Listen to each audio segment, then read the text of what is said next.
টানা বর্ষণ ও উজান থেকে নেমে আসা পাহাড়ি ঢলে দেশের বিভিন্ন জেলায় বেড়েছে নদ নদীর পানি।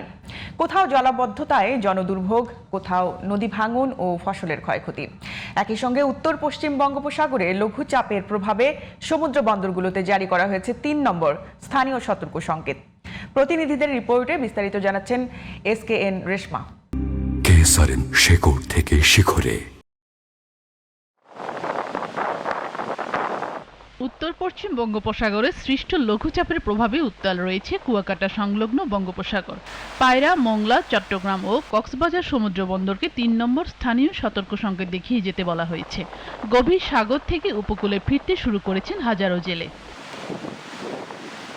কুড়িগ্রামে ব্রহ্মপুত্রের পানি বাড়তে থাকায় জেলার বিভিন্ন এলাকায় দেখা দিয়েছে নদী ভাঙন। ২ সপ্তাহের ব্যবধানে নদী গর্ভে বিলীন হয়েছে ২ শতাধিক ঘরবাড়ি, আবাদি জমিসহ বিভিন্ন স্থাপনা।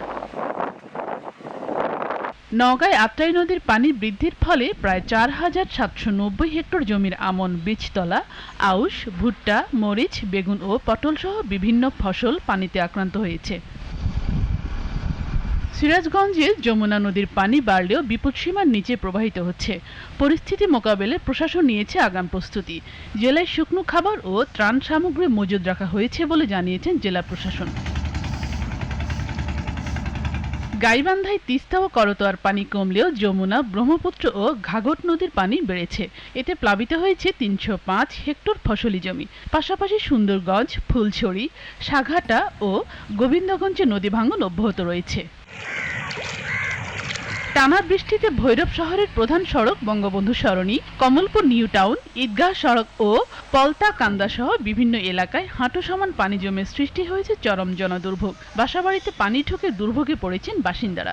ব্যাহত হচ্ছে যান চলাচল, বাড়ছে দুর্ঘটনার ঝুঁকি। আবহাওয়া অধিদপ্তর জানিয়েছে, আগামী কয়েকদিন দেশের বিভিন্ন স্থানে বৃষ্টিপাত অব্যাহত থাকতে পারে। তাই নদী তীরবর্তী ও উপকূলীয় এলাকার বাসিন্দাদের সতর্ক থাকার আহ্বান জানিয়েছেন সংশ্লিষ্ট কর্তৃপক্ষ। SKN Reshma, GTV news.